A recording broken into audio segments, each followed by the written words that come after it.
Salmo 139 diz assim: Senhor, tu me sondas e me conheces, sabes quando me sento e quando me levanto, e de longe percebes meus pensamentos.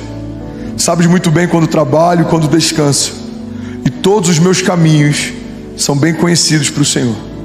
Antes mesmo que a palavra me chegue à língua, tu já conheces inteiramente. Tu me cercas por trás e pela frente, e pões a tua mão sobre mim.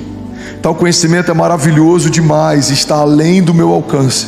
É tão elevado que eu não posso atingir. Para onde eu poderia escapar do teu espírito? Para onde eu poderia fugir da tua presença? Se eu subir aos céus, lá estás. Se eu fizer a minha cama na sepultura, também lá estás. Se eu subir com as asas da alvorada e morar na extremidade do mar, mesmo ali a tua mão direita me guiará e me susterá. Mesmo que eu dissesse que as trevas me encobrirão e que a luz se tornará noite ao meu redor, verei que nem as trevas são escuras para ti. A noite brilhará como o dia, pois para ti as trevas são luz. Tu criaste o íntimo do meu ser e me teceste no ventre da minha mãe. Eu te louvo porque me fizeste de modo especial e admirável. As tuas obras são maravilhosas, disso eu tenho plena certeza. Os meus ossos não estavam escondidos de ti, quando em secreto fui formado e entretecido como nas profundezas da terra. Os teus olhos viram o meu embrião. Todos os dias determinados para mim foram escritos no teu livro, antes de qualquer um deles existir. Alguém pode dizer glória a Deus por isso? Esse último versículo, pode até deixar aqui na tela, por favor. Ele gera paz para muita gente, mas ele deixa muita gente em crise também. Quantas vezes eu já fui questionado sobre o livre-arbítrio, sobre essa relação entre o livre-arbítrio e a soberania de Deus. Como que Deus estabeleceu todas as coisas para mim e ainda assim eu tenho liberdade? Se tudo já está definido, tem pessoas que caem na graça justamente por ter um entendimento equivocado a respeito dela. Se tudo já está definido, eu posso ter a conduta que for, eu posso caminhar do jeito que for, e vai acontecer o que Deus já desenhou para que acontecesse. Mas o livre-arbítrio, ele funciona como alguém que embarcou num voo e tem um destino final determinado, mas a qualquer momento você pode pular pela porta de emergência e seguir um caminho paralelo. Se você estiver onde Deus te estabeleceu, se você fizer o que Deus te pediu para fazer, vai se cumprir o que Deus já desenhou a teu respeito. Mas temos liberdade de abortar os sonhos de Deus. Temos liberdade de não permanecer no lugar que o Senhor nos plantou. Temos liberdade de abrir mão das promessas de Deus. Se nós permanecermos no lugar que o Senhor nos plantou, vai acontecer aquilo que o Senhor já preparou para nós. Olha o que a palavra de Deus diz, Salmo 139:16: os teus olhos viram o meu embrião. Todos os dias determinados para mim foram escritos no teu livro, antes de qualquer um deles existir. É por isso que a igreja de Jesus não tem sentido caminhar de forma ansiosa. A ansiedade nada mais é do que uma preocupação em relação ao futuro. Estamos tão preocupados em relação ao futuro que a gente começa a ficar ansioso no tempo presente. A ansiedade é uma expressão de dúvida, de inquietação, de insegurança. Mas se entendemos que Deus já está no nosso futuro, esperando a gente chegar, não há espaço para imaginarmos um futuro com Deus que seja pior do que a minha estação anterior. Irmão, toda nova estação que o Senhor te chama para viver, é o próprio Deus que vai te receber quando você chegar.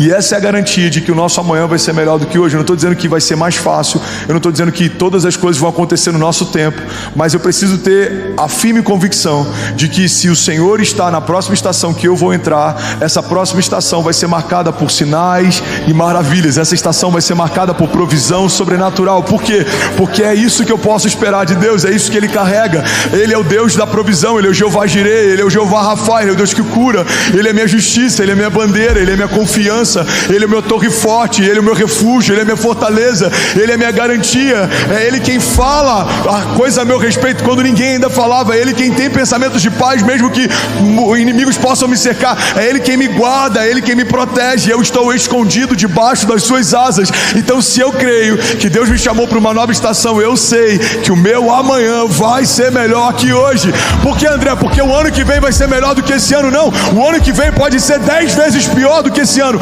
mas o Deus que está me esperando na próxima estação não mudou, o seu caráter não mudou. Ele continua sendo bom, Ele continua sendo Pai, Ele continua sendo Deus, Ele continua tendo provisão, Ele continua tendo graça, Ele continua tendo milagres. Há alguém comigo aqui, pelo amor de Deus? Improváveis aos olhos dos homens não são improváveis aos olhos de Deus. Deus já desenhou coisas a seu respeito. Não estava nos meus planos Alphaville até 2022, mas já fazia parte dos planos de Deus. Não estão nos meus planos os próximos 10 anos, mas já fazem parte dos planos de Deus. O Deus que já via a Cécia antes da Cécia nascer, o Deus que já conhecia o bem antes do bem nascer, o Deus que já se relacionava com a Chloe antes da Chloe nascer. É o Deus que fez o André antes do André nascer, é o Deus que gerou a Kézia antes da Kézia nascer. Quando uma família se estabelece, é uma expressão de um projeto de Deus que já existia.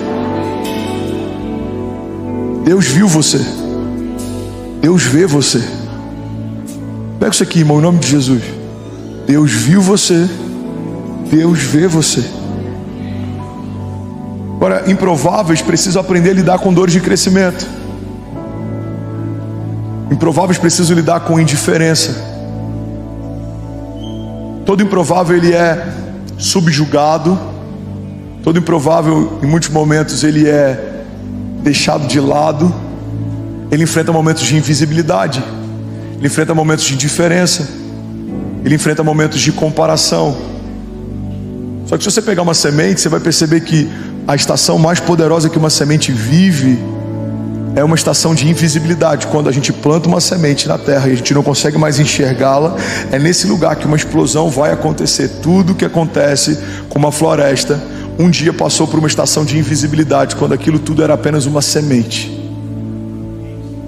Tudo que está sendo gerado em secreto, em algum momento se torna público. Tudo que Deus está falando com você quando ninguém ouve, em algum momento Ele vai falar a teu respeito para que todos possam ouvir. Jesus, quando é batizado, uma voz do alto diz: esse é o meu filho em quem eu tenho o meu prazer. Aquilo que ele ouvia no seu íntimo, agora toda a criação ouve. Você está comigo? Diga amém.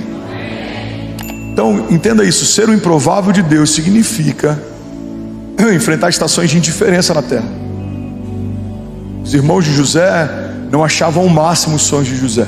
Os irmãos de Davi não acharam o máximo a unção de Davi. A família de Abraão não achou o máximo o chamado de Abraão. Se você é improvável, entenda, não são só flores. Existe uma graça sobrenatural sobre aqueles que decidem viver a vontade de Deus. Mas tudo se levanta para fazer você desistir daquilo que Deus chamou para viver. Enfrentaremos indiferença como Noé enfrentou. Uma das frases que eu mais amo: todos achavam Noé estúpido até as primeiras gotas de chuva caírem. Um homem louco construindo algo sem sentido, até que um dia aconteceu o que Deus disse que aconteceria. A gente vai ter que enfrentar indiferença como Noé, a gente vai ter que enfrentar injustiça como José, a gente vai ter que enfrentar levante como Davi. Em um momento Davi está tocando a harpa para que o rei durma, em outro momento ele está sendo perseguido pelo rei em meio a desertos. Improváveis não são livrados por Deus dos processos, mas são guardados por Deus no meio das batalhas. Deus não vai necessariamente te livrar de um deserto, mas Ele vai te livrar no deserto. Deus não vai necessariamente te livrar de uma tempestade, mas Ele vai te livrar na tempestade. Deus não vai necessariamente te livrar de um gigante, mas Ele vai te livrar na presença do gigante. Prováveis de Deus não são homens que são isentos das crises, dos processos. Não, pelo contrário. Deus sempre usa homens marcados para marcar. Deus sempre usa homens que foram feridos e sarados para sarar. Deus sempre usa homens que foram quebrados e restaurados para restaurar, porque as suas cicatrizes te dão a autoridade para ministrar sobre o outro. Quando alguém estiver passando uma crise de qualquer tipo, você vai falar: olha para qualquer uma das minhas cicatrizes, elas expressam o que Deus fez na minha história, e elas são uma garantia de que Deus pode fazer na sua também.